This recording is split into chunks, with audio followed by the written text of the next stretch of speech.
nosso, aonde nós olhamos os cristãos, e se você abre a sua boca, ele vai dizer: você não pode me julgar. Hoje em dia não se pode mais apontar onde o irmão está errando, que ele diz: você não pode me julgar. Então nós vivemos em uma corda bamba, onde nós temos que buscar santidade sem ofender aqueles que vivem no pecado, estudam na igreja, pregam, profetizam, louvam, carregam a Bíblia, dão a paz do Senhor, mas não vivem como o seu Senhor.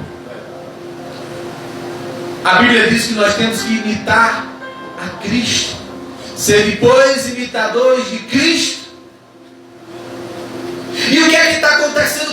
Onde foi que nós erramos? Se você se converteu há menos de 20 anos para cá, você corre um risco muito grande de não ter conhecido a Cristo de verdade. Nós vemos as congregações cheias, abarrotadas de pessoas, mas elas não estão ali pelo Deus da Bíblia. Elas estão ali pelo pseudo-Deus criado pelo homem, um Deus que abençoa, um Deus que cura, um Deus que pode enriquecer, um Deus que pode casar, um Deus que pode trazer emprego. Quando a única coisa que nós devemos ir ao culto é com o coração contrito e o espírito quebrantado. Glória a Deus, aleluia! E o que é que está acontecendo? Nós temos agora que despregar aquilo que os falsos profetas pregaram. O problema é, as pessoas estão tão acostumadas com a facilidade do Evangelho. Olha, venha para Deus, permaneça como está. E isso tem matado o povo de Deus. E isso tem destruído a igreja de Cristo. A igreja de Cristo ele se tornou um lugar de autoajuda. Um lugar onde você chega, seu marido traiu e você quer sair como se ele não tivesse feito nada. Hoje em dia nós atribuímos as coisas erradas a Satanás. Nós nunca fazemos nada por nós. Ei, a Bíblia diz que Deus nos dá escolhas. E você pode escolher entre viver para Deus e não viver. Jesus vai dizer, Deus vai dizer lá no Monte Tabor, em Deuteronômio 38, ele vai dizer: olha, sobre vós eu ponho dois caminhos, o da maldição e da bênção. Escolhe, pois, o da bênção. Mas nós rodamos e viramos e queremos o caminho da maldição. Com a justificativa: eu não consigo, eu sou fraco. Mas onde foi que nós erramos? Sabe onde foi que nós erramos? Na isca. Hã? Como assim, pastor? Nós erramos na isca. Você não pode usar qualquer coisa para pescar determinada linhagem de peixe. Tem que ter uma isca só para aquilo. Tem que ter uma isca. Não é um peixe que você pega qualquer peixe na maré. Aqueles peixes caros. Tem uma isca especial que você põe no anzol e você tem certeza, ele vai cair.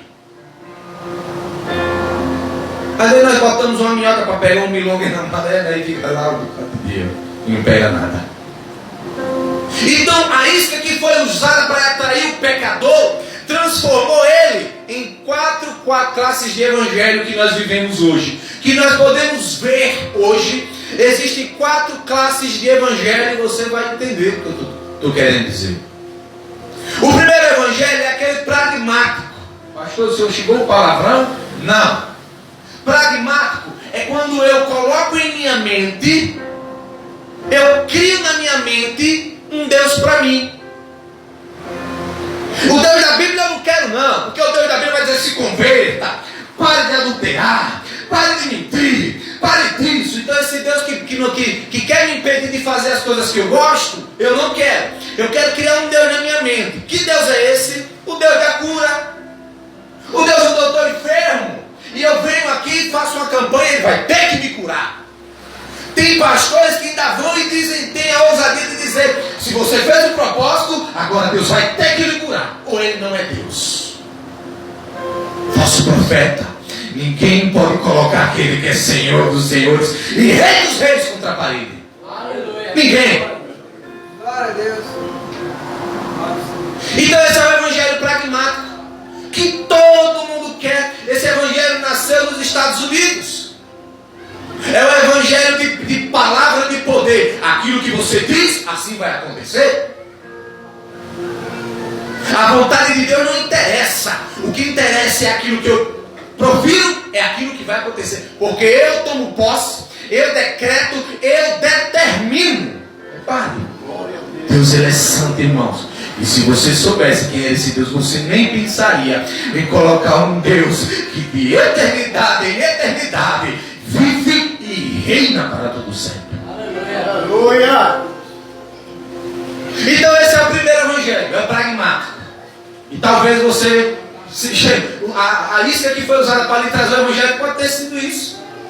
O pragmatismo, olha, vem para Jesus. Porque seu marido está adulterando, ele vai se converter. Sua mulher está fazendo as coisas erradas, ela vai se converter. Você é solteiro, vai casar. Se você tem pouco dinheiro, vai ter muito. Se você tem um carro, Deus vai lhe dar dois. Se você tem um fusquinha, ele vai dar um crossfox.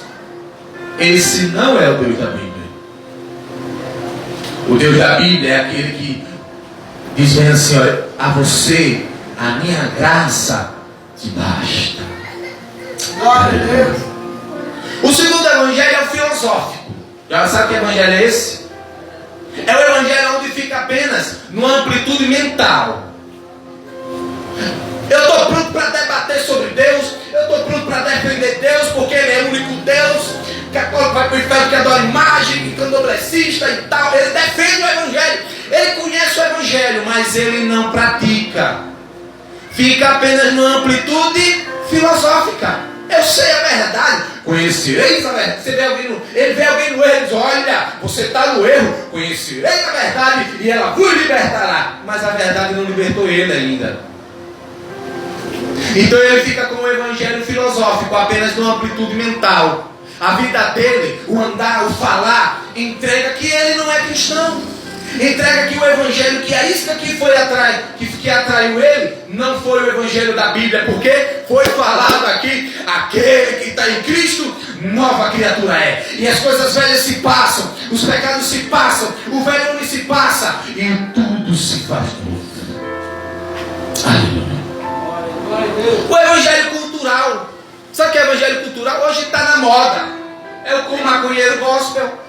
É o funkeiro gospel, é o timbaleiro gospel, é o rapero gospel, é o regueiro gospel, é o boateiro gospel, ou seja, não interessa. Deus lhe ama do jeito que você tiver. Eu gosto de fumar meu baseado, mas eu gosto de ouvir uma música evangélica, eu sou crente. Mas quando eu vou para a igreja, mas eu gosto de, um funk gospel, vem para Jesus. Então não interessa. Chama-se evangelho cultural. É o evangelho hippie.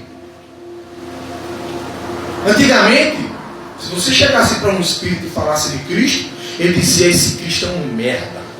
Ele fala, me desculpe a palavra, ele falava assim, mas agora, até nas placas espíritas está lá no salmo da Bíblia. Eles odeiam o Cristo, mas eles perceberam que esse Cristo dá dinheiro. Esse Cristo atrai multidões. Esse Cristo, ele não é aquele que eu amo, ele é aquele que vai encher o meu bolso, vai pagar minha casa de praia, meu carro importado. E esse evangelho tem atraído um monte de gente. Quer ver só uma prova? Aí o camarada chama duas bandas de ímpia do mundo, aí bota ali e diz, marcha para Jesus. Aí tá lá os crentes, de blusinha amarrada, as irmãzinhas, sainha pequenininha, e dizendo, vamos para Jesus, bora, e beija, e bebe cachaça. Não interessa, é gospel. Se é gospel, nós gospelamos.